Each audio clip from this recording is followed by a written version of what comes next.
city that he builds shall bear my name. The woman that he loves shall bear my child. So it shall be written. So it shall be done. As mean as Ramses is, and as hard-hearted as he is all through the movie, you still love him. That is Yul's personality. Here was a man who was bald. He had the courage and the security to be totally bald and yet be one of the sexiest men that women will today tell you, that is the sexiest man I've ever seen. I don't know if he knew how mysterious he was. All I know is that he was a mesmerizer. He could enchant people. He could dominate people. I'll tell you what I can do. I can kill the first man who so much as whispers a word about giving up. The very first man, so help me, I'll blow his head off. He was the king. You walked into his dressing room, and immediately you had the aura that you were in the presence of a great star, a great performer, a great, solid, magnetic personality. It never stopped.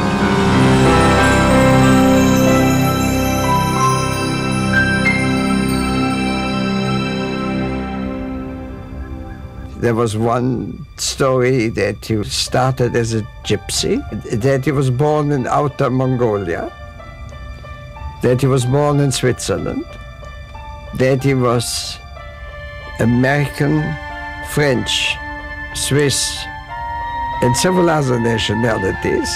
The story I heard was that he was born on the island of Sakhalin, off of the island of Japan, and it was an island.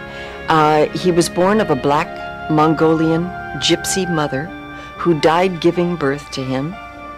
His father was Japanese and Swiss, and he told you cuckoo, wild stories about being a Mongolian prince, a Mongolian this, a Tartar, all kinds of stuff. No one ever knew. He liked keeping some sort of mystery, and I think that each time he gave an interview, he gave a different version of his past and where he was born. He realized early in his career as an actor that interviewers were simply not going to get his complicated childhood story correct. So rather than deal with the errors that they introduced to his story, he employed the full powers of his imagination to create myths about himself. When I think about Yul's past and all the different demons that drove him, I always found it interesting that as close as we were, we talked mostly about the present and mostly about the future.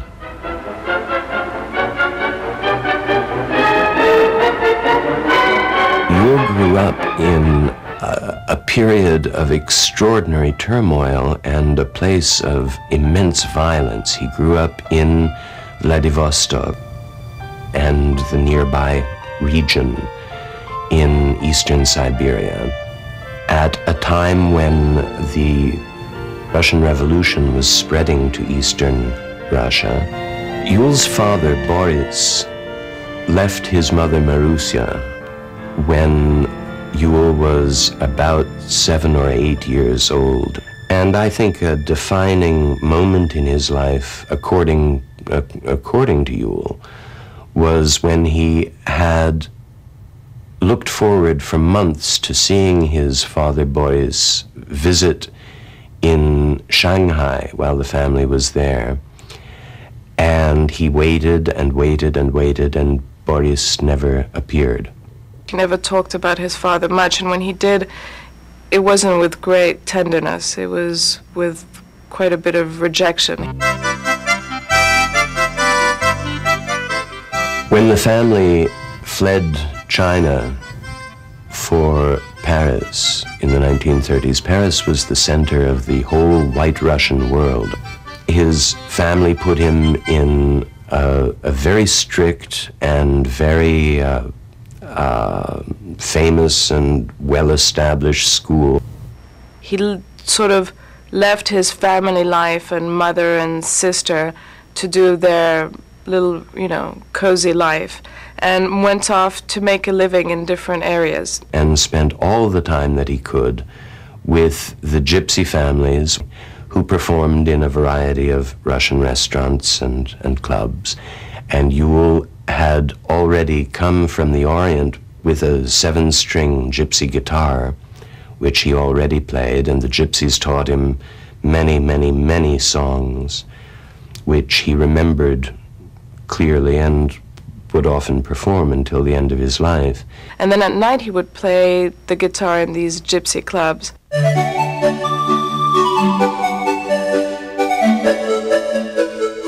He started being an acrobat at the Cirque d'Hiver.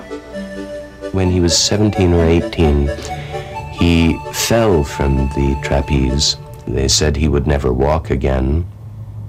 But in fact, he was back in the circus a couple months later. Although unable to perform as an acrobat, he began performing as a clown. And it was when he was performing as a clown that he first met his great professor of acting, Michael Chekhov, who was the co-founder of the Moscow Arts Theater with Stanislavski, and with whom Yul traveled to America in 1941. Through his work with Michael Chekhov, he decided to give acting a chance.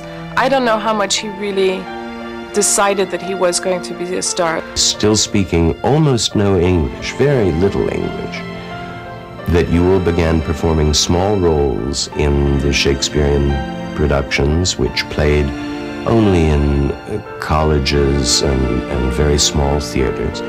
And at the same time, Yul would drive the truck that carried the costumes and sets from one town to another. Yul was 21, 22 years old.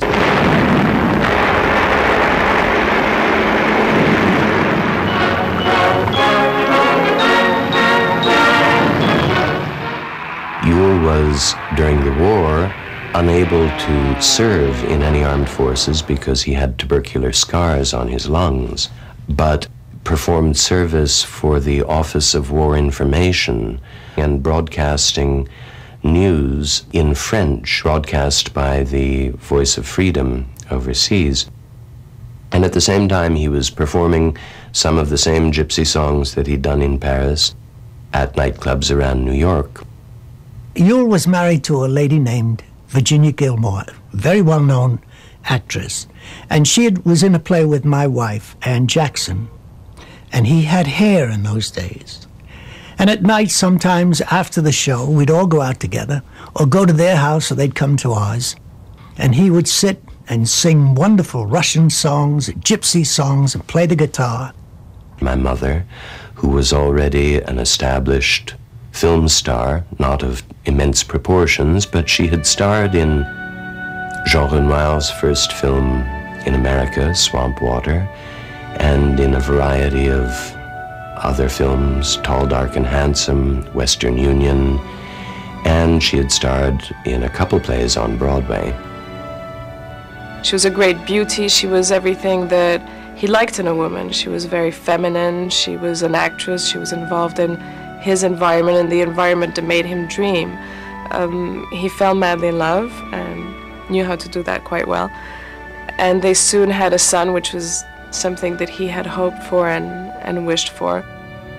Somehow or other, having auditioned for parts as an actor, at the very beginning of regular television broadcasting in 1946-47, he landed a job directing television, some of the very first broadcasts. Well, when I first met Yul, I was an assistant director at CBS in New York television. And I was working with Sidney Lumet, who had been Yul's assistant director. And Yul was a myth to me because Sidney kept telling me these great stories of what it was like to work with him in live TV. Yul always was a nonconformist. Yul always was his own man. Yul had been directing 2 and 3 dramatic shows a week. But CBS wasn't content with that, so they said, okay, you're going over on Sunday night and you're going to direct What's My Line. At 10 minutes of 10, Yul just arrived completely calm, and then he said to the script girl, I want you to tell me when it's 25 minutes past the hour. So he went on the air with the thing, and he directed camera 1 on the contestant, camera 2 on the panel, camera 3 on the narrator, and he was as bored as one could be doing that kind of thing. At 25 minutes past the hour, the girl said, it's 25 minutes past the hour, Mr. Brynner. And he said, fine. He said, we will do the credits now. And they said, but we have 4 minutes for the credits. He said, we don't do them yet. He said, we're doing them now. So he put all the credits on, and there was still about 3.5 minutes to go on the show. And he said, put my credit on the easel there. He said, all right, camera 1, he said, my credit. Camera 2, he said, go on the audience. He said to the stage manager, cue them to clap. Anyway, they had 3 minutes of applause with Yul Brynner directed. And the producers were trying to rip the control room door down and the whole thing. I mean, it was just absolute chaos in the studio, at the end of which time he was never asked back to direct one of those shows again. And it was Yul's idea of saying, hey, don't screw with me. He was directing and he was having a great time, and he was surrounded by fantastic people. And through his studies with Michael Chekhov, the doubt came whether he should act or should not act, and people were pushing him to act, and he was initially offered to play in Lute Song. And that was a great temptation for him, and he did it. Yul continued directing for CBS through Lute Song, which then went on the road, and when he came back to New York, he was directing again.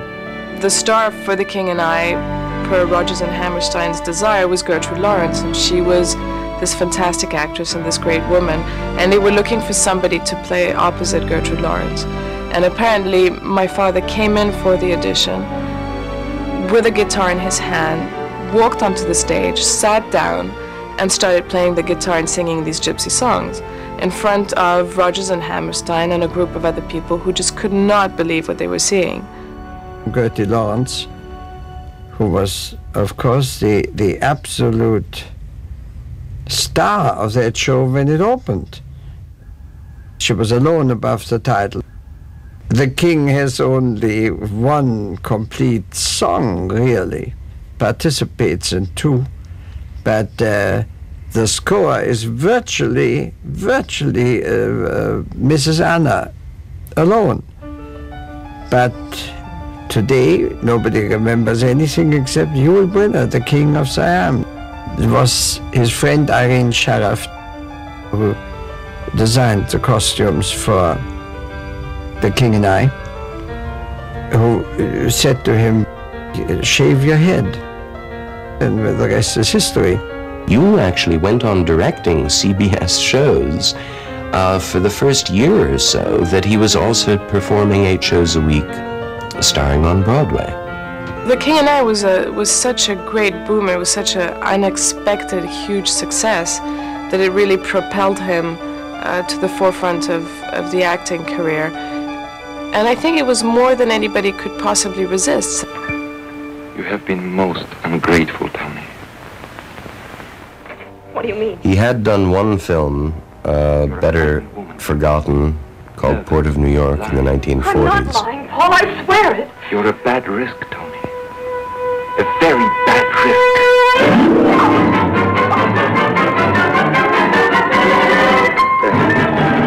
But the first film that he actually starred in was The 10 Commandments. The 10 Commandments had first been made by Cecil B. DeMille in 1923. In 1952, he and Henry Wilcoxon, the man whose autobiography I assisted in writing, decided that they would do a remake of the 10 Commandments for modern audiences in color, VistaVision, the whole works. And they began a 4-year journey of pre-production. There was a big search on for the man to play Ramses. And they had a very, very particular special problem with the Ramses role, because DeMille wanted it as authentic as possible, and that meant that the leading men would have to shave their heads.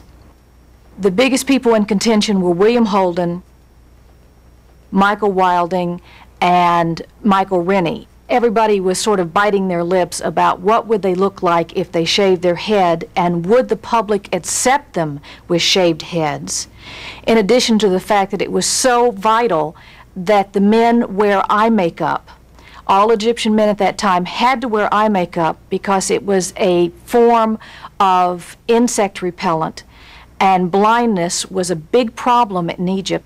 He's agonizing. He looks at people over and over, and he couldn't make a decision on anyone.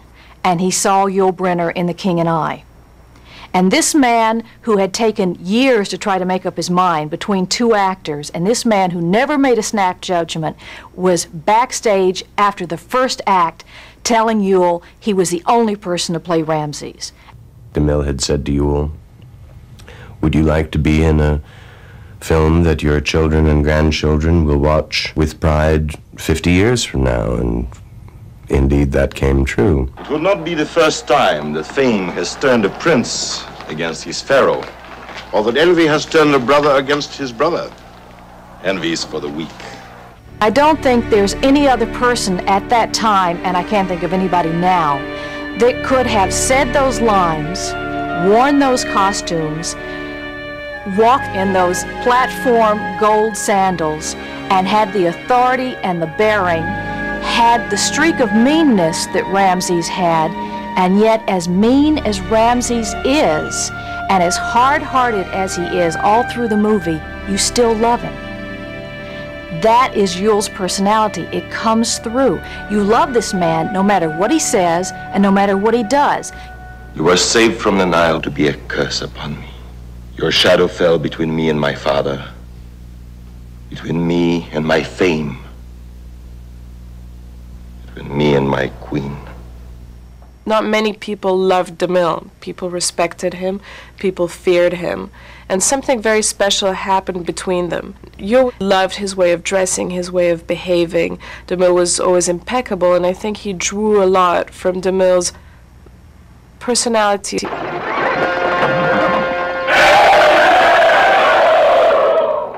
Remember your firstborn. Death to the slaves. Death to their God.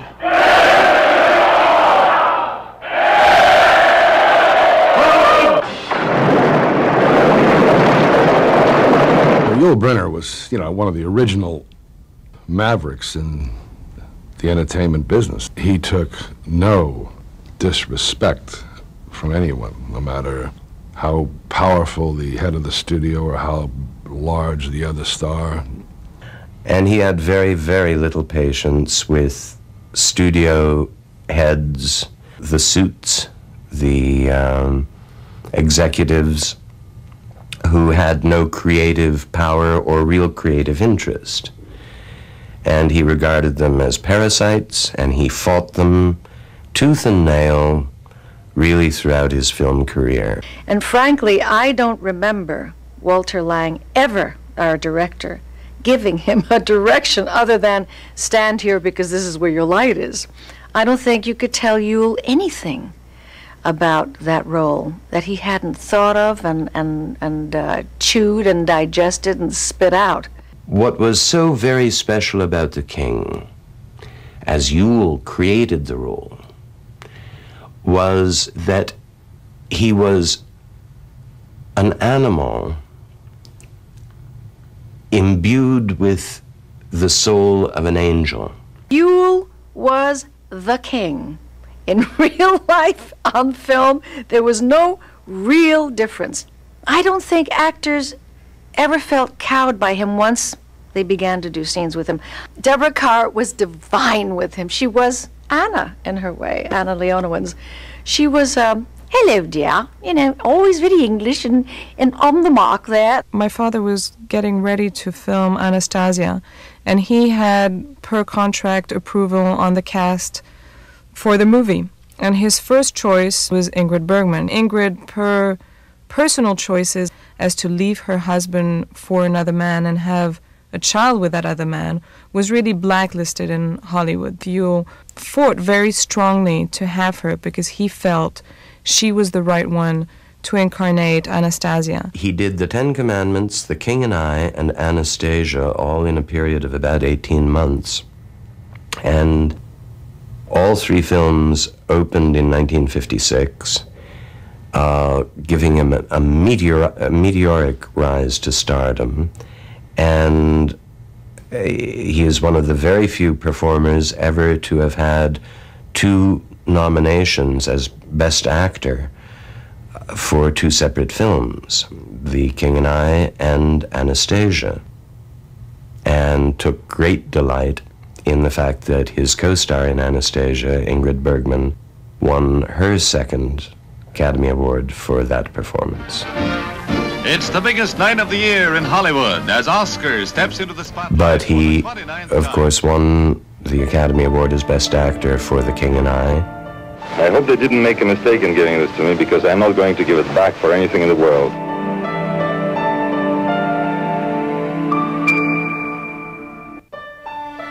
I think that throughout his career, my father was somewhat typecast following The King and I. People offered him roles that showed him as a strong man, as a macho man. You must remember that Yul was dealing in a medium, the movies, where he was unique, physically, unique with a slight accent. His physical aspect was very limiting because he was very strong looking, but the fact that he was bald was in some ways a disadvantage. He was not, as he liked to joke, your average clean-cut American kid. And so producers and directors did not normally think of him for conventional roles. I came here today. My father was always proudest of his performance on screen in The Brothers Karamazov. I want to change my life. Settle up a certain debt and go away. Find a new life. Going away? With Grushenka? You'll never get her. She's coming to me tonight. I'm sure of it. Why is such a man alive? You heard him? Parasite.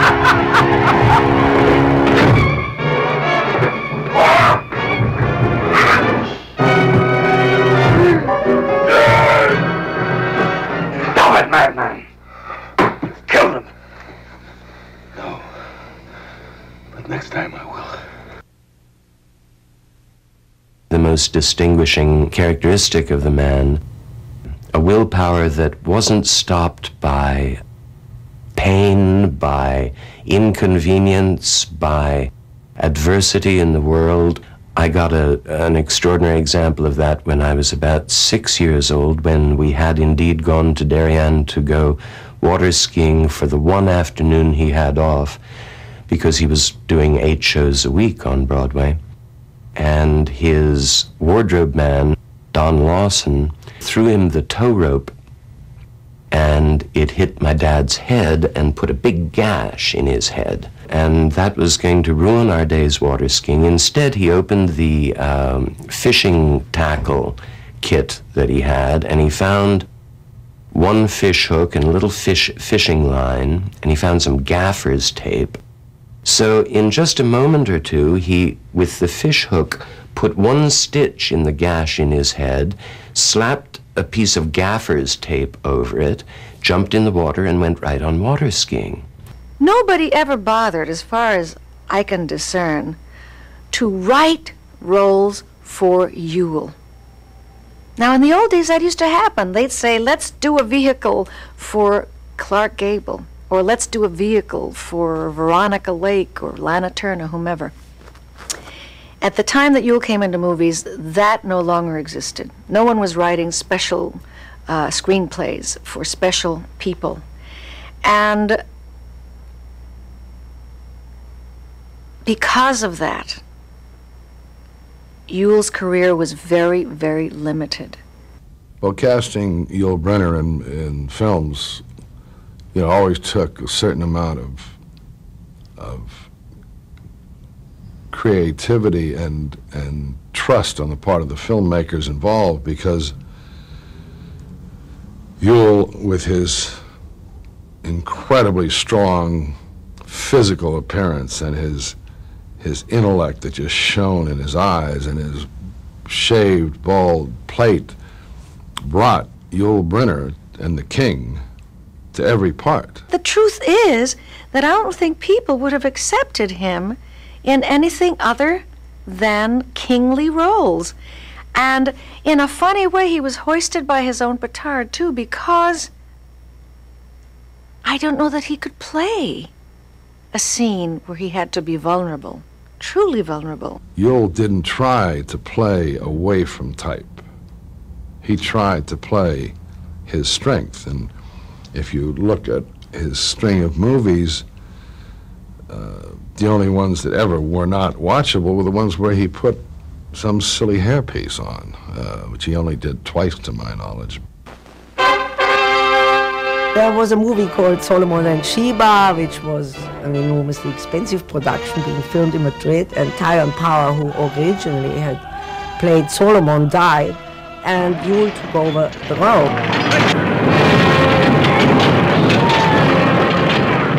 But Yul obviously was bald, had to have a hairpiece, so this hairpiece had to match Tyrone Power, and Yul made a lot of fun of that hairpiece.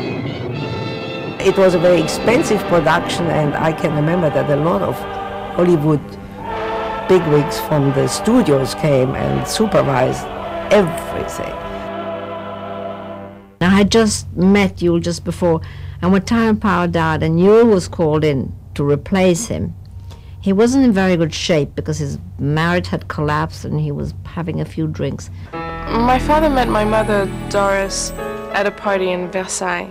It was the 50s, and it was really the glamorous time, and my mother was very well connected in that life in Paris. She knew a lot of people. She was unbelievable beauty, and they fell madly in love that same evening. As their relationship evolved and as they got married, I think she brought to him a social life which he wasn't particularly keen on. She was one of Europe's best-dressed women. She went to couturiers such as Valentino and Balenciaga, and she brought to him a whole sophistication and taste which he knew about instinctively but didn't really know about materially speaking. And he had this wonderful, this fantastic personality. He was strong, he was gregarious, he was sexy, he was good-looking, he was talented, he was reliable. He was marvelous. He was marvelous. He was at the prime of everything I think anybody can have. And had a wonderful 13-year-old son. And there he was, you know, this hunk of a fella with no hair. We got married in 1960 during the Magnificent Seven.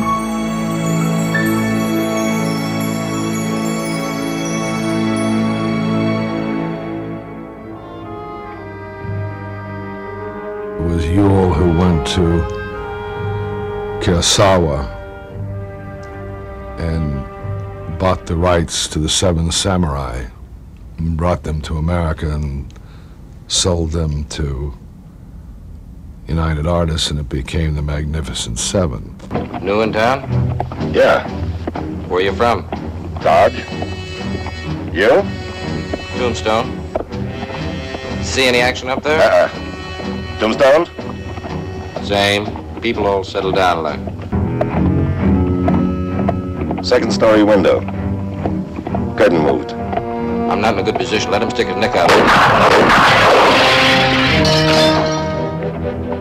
I got nominated real good. We always felt on the set that Steve McQueen was going to become a star, mainly because of his attitude. I mean, there was a kind of an arrogance. There are scenes when the Magnificent Seven are on their horses going through somewhere. He'd get a twig and ripple the water so your eye concentrated on him. And then he somehow created a feud with Yul, in which the papers picked up, and then Yul issued a terse statement saying, "I never feud with actors, I only feud with studios." I don't know how to define his ability to function in front of the camera. He felt comfortable with the camera. Also because he knew all the lenses, he knew all about photography, so that when he appeared in front of the camera, he knew exactly where to stand, how to move, and how to be. Buenas noches. Just a little gesture, huh? Show these people who the real boss is. Not many people know that Yul and Magnum, the famous photography enclave, used to use Yul a lot. He was a wonderful, wonderful photographer. I think Yul enjoyed to be part of both worlds. He certainly was for the underdog, and he enjoyed being an outsider and the gypsy side of his meanderings. But at the same time, he enjoyed all the things that came with the glory of being a big star, which was, you know, going to parties, going to Deauville, you know, play roulette and go in very fast cars. When you left America and came to live in Switzerland, saying that it was his country and his father was Swiss, which none of us believed, and he really wanted to be Swiss. Victoria was born in Switzerland. We had a house on the lake with dogs and horses, and it was really a wonderful life, water skiing on the lake. He was totally unsportive person. He hated to walk, to do anything. He loved to water ski, and which he was beautiful at. He was really very, very, very good. And it was phenomenal what he could do physically. He was one of the most beautifully coordinated men I've ever known. And in his 60s, he could stand upside down, supporting himself by one hand, and do push-ups with his legs toward the ceiling. So I began a stamp collection, and Yul avidly participated in this stamp collection. And we began collecting United Nations refugee stamps.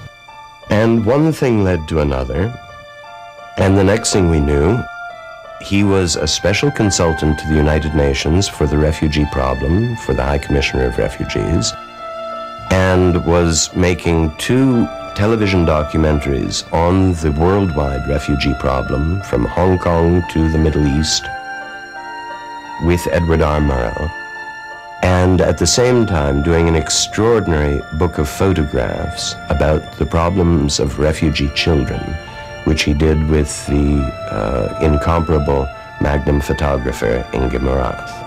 We worked with the CBS, but it was not easy to get entrance to the refugee camps. It certainly wasn't easy to get permits because sometimes Egyptian army was involved, sometimes Jordanian military were involved, and Yul was absolutely fearless. His gypsy background, which he was very proud of, gave him an incredible sense of belonging to wherever he was. I mean, when he was in America, he was an American, and when he was in France, where he lived for years, he was French. And when he was in China and Japan and the Far East, he was Asian. I was really very excited when I was first offered Taras Bulba, especially since Yul Brynner would be starring as Taras Bulba. We all set off to Argentina to start the film. Your name? Taras Bulba, Colonel of the Omansky Cossack. Now, add a motion picture to the wonders of the world. Harold Hecht's Taras Bulba.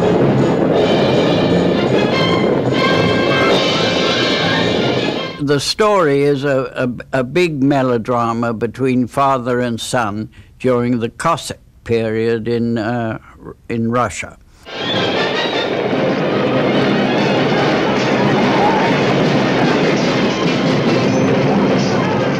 The gauchos were magnificent horsemen, and we had about 500 to 700 in one shot. And it was explained to them that if they fell off their horses, they would get a considerable amount of extra pay. But the people who were to fall were to be selected. Well, then the shot was taken. The obvious happened. Out of 500 or 600 gauchos, about 400 odd fell to the ground. When that evening they tried to get their money, they were told that they didn't obey the instructions, which were that only the selected horsemen would fall. This upset the gauchos extremely, and they said they would strike. They would not come back the next day. Now, the gauchos lived in the fields with their horses, and that night Yul Brynner ordered hundreds of steaks, had them sent out there, and he himself went out, and for 3 hours he gave a concert to the gauchos, playing and singing Russian songs, French songs, English songs. It was like an Argentinian Woodstock. Well, this so impressed the gauchos. They were so happy about this. They all came back the next day. The first cut that we dubbed, Yul was delighted with. He saw it in Paris, and we dubbed him in Paris, and he was really overwhelmed by it. The next time he saw it, I think he wanted to commit suicide. We sometimes take films that we shouldn't take. If there is one good scene in a film, you think that you can put all the other scenes which aren't so good right. Very rarely works. Two things were playing against him: the business of stereotyping or typecasting, particularly in films, and then the business of doing what comes easiest to you. In a way, you're taking the easy way out. But it is a trap. It's a terrible trap. And it's a trap also because people love you so much in it, and you get such accolades and such adulation, such adoration for being that one character. That would make me suicidal. I would be terribly, terribly depressed. And who knows but that he wasn't. He smoked too much. He would smoke constantly, and he just never really, as far as I remember, made any effort to stop it. He enjoyed smoking, and he smoked. Smoking, I think, was a part of his life. It was something you did. It was something glamorous. It was something sexy. And he knew about excess, so he did it with excess. We were talking about how so many people put up these barriers and refuse to allow themselves to be ever involved with anybody or anything. And particularly in terms of loving a woman. And he said, he said, all these people that say they don't want to be hurt. He said, for God's sake, he said, being hurt, he said, that reminds me, he said, of somebody who goes to the greatest restaurant in the world and has the greatest dinner they've ever had, and then is upset when the check comes. He said, being hurt is getting the check. The trouble with you and I was that at a certain point, the love was still there, but we couldn't live with each other. We clashed. But I know that I want to believe that he loved me and I loved him, but we just couldn't live together. You didn't talk to me too much about his personal life, the background of his father and mother, but one knew that there was something that had hurt him in days gone by. Here was this man who was the king, who overpowered really everybody he came in contact with, and yet you'd see him sometime sitting down and a glisten of tears would come to his eyes, and he would be thinking deeply about something. I knew that Yul, with all his bombast, was also a very human person who had been hurt and had now succeeded in largely covering up those wounds.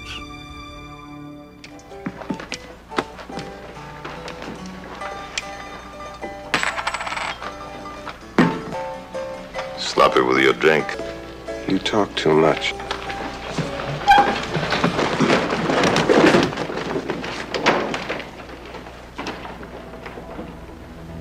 Your move.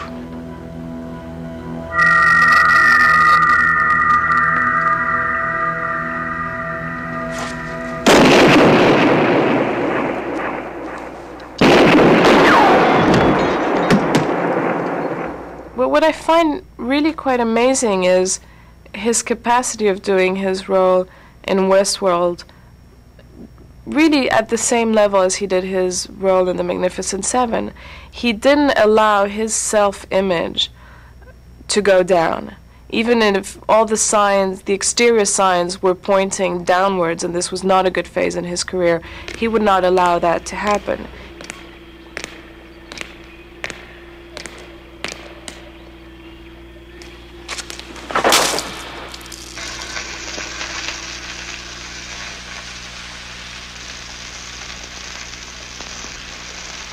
The sort of two tent poles at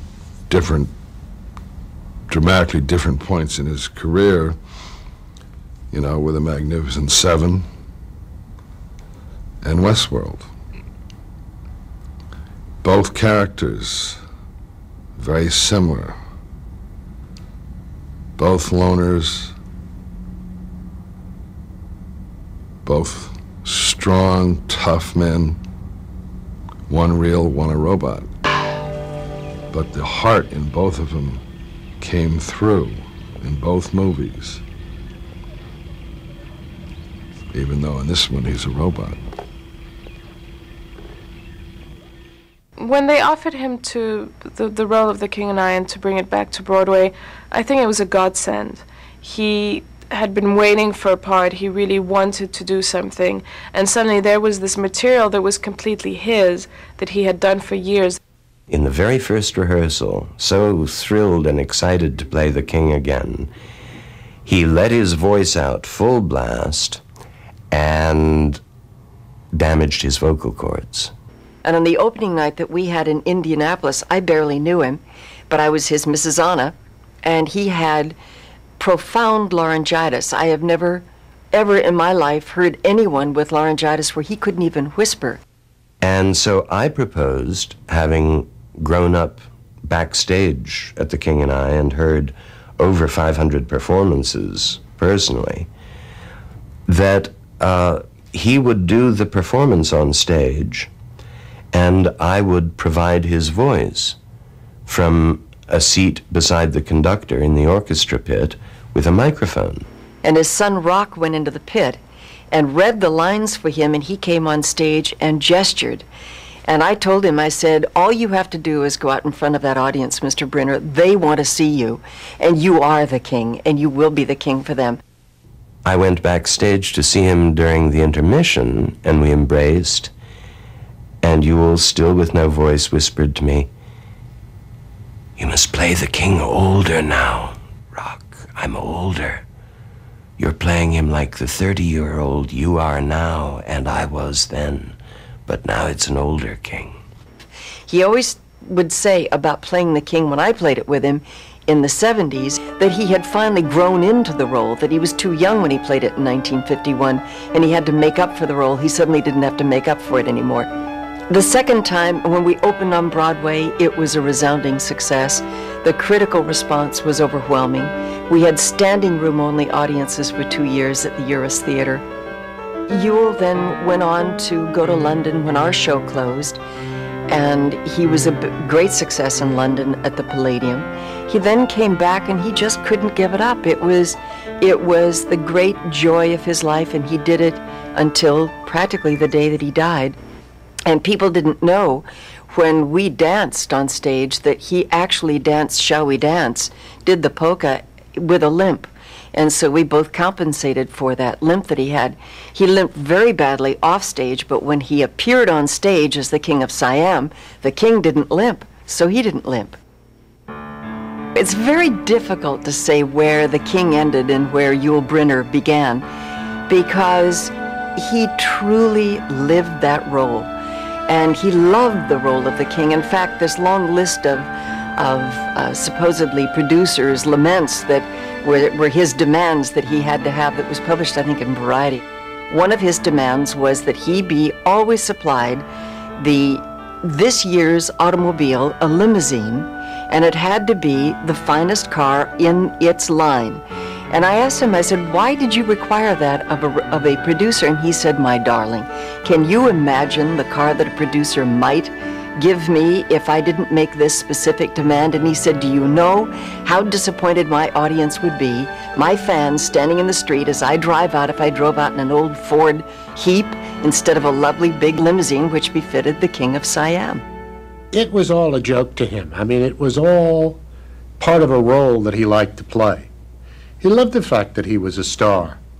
He loved the fact that they sent the limousines for him, that he was making all this money, because he had come from a place that there was no money.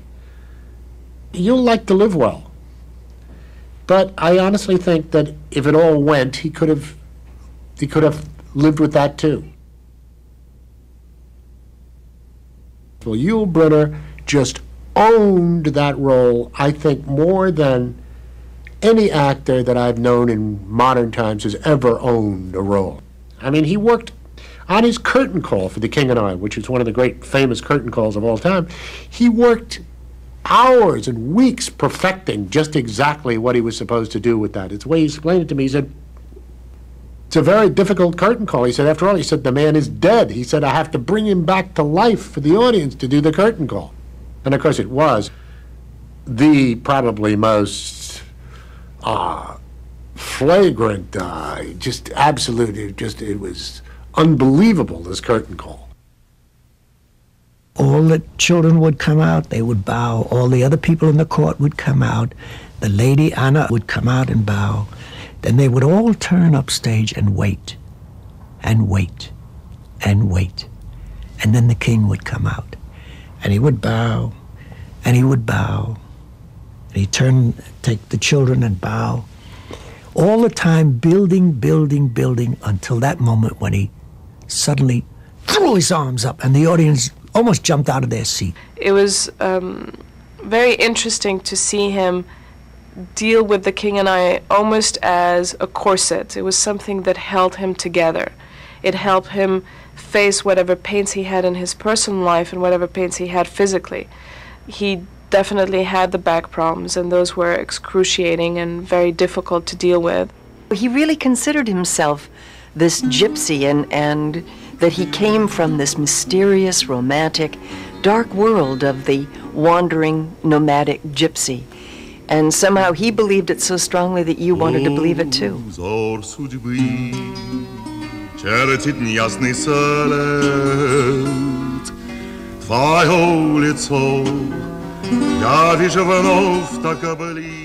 Through my young years, I recall mainly this big hand holding my little hand in his hand and reassuring about everything. In his coming in and out of my life, it was always magic, it was always mystery. And he had this amazing career, and he could solve everything, and he was bigger than the other men. It was sort of this magical moment whenever he'd show up in my existence.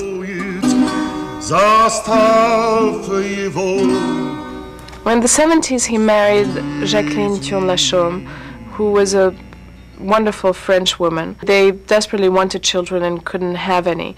And it was at the time where Vietnam was at its peak, and all these Vietnamese children were needing homes desperately. And he just thought it totally natural to take into our family 2 young Vietnamese infants, who are my little sisters, Mia and Melody. And they were a great joy to him. He always had a very strong connection with very young children.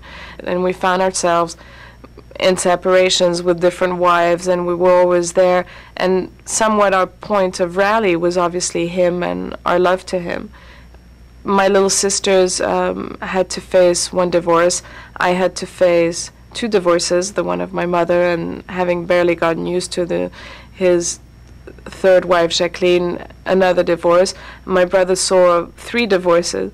So we all sort of went through it and rallied to his side and made our time with him special. He loved his children. I know that he was devoted, especially the 2 wives I knew well, the 2 last ones, marvelous French lady, Jacqueline de la Chaume, and then Cathy Brynner, who worked with him as a principal dancer in The King and I during the last long tour. He had all the passions and appetites and enormous elegance of a very secure male. Very few people that I've ever met were as male and secure in their masculinity as Brynner. I remember we were talking about relationships and about missing people and so forth, and he said to me, well, he said, just remember this. He said, you're born alone, you live alone, you die alone, and anything in between is a favor. I recall very clearly the night that he called me. And he said, I don't have very good news. And I said, well, what is it? And he said, I have lung cancer. And I said, well, what is the status? And he said, they've given me 3 months to live. So from then on, it was a battle to defy this disease. And he kept on doing The King and I. The King and I gave him the structure, something to go to every day, something to fight for. It gave him 2.5 years, which were 2.5 years that we really hadn't hoped for. Well, everybody was after him for the news story. I mean, there was this man, this very well-known man who had cancer, who had announced it pretty officially, and who was still working. So he went on 60 Minutes, and it's something, he had always thought about this idea of doing a commercial. I really wanted to make a commercial when I discovered that I was that sick and my time was so limited. I wanted to make that commercial that says simply, now that I'm gone, I tell you, don't smoke. Whatever you do, just don't smoke. If I could take back that smoking, we wouldn't be talking about any cancer. I'm convinced of that. He played until the 30th of June, when he gave his final performance at the Broadway Theater. He made an appearance afterwards at a late night party and waved to the crowd.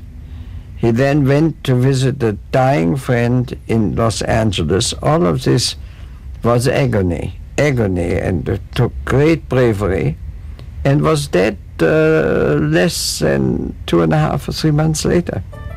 I have never heard anyone since he came on the scene in the early 50s say, he's a young Yul Brynner, he's the new Yul Brynner, he's the next Yul Brynner. There's only one. I have never heard anyone compare another actor with him or compare what he could do with what anyone else could do. People who will live forever, from century to century. There's Charles Chaplin. I can't at the moment think of how many there are, but one of those is certainly Yul Brynner. Yul Brynner will be remembered through the years. He was an original. I guess there was more to his relationship to the part of the king than originally met the eye, but whoever cast him not only changed the fate of that altogether wonderful show, but it changed his life. I don't think anything but the theater could have offered him a kingdom, and they did, and he took it.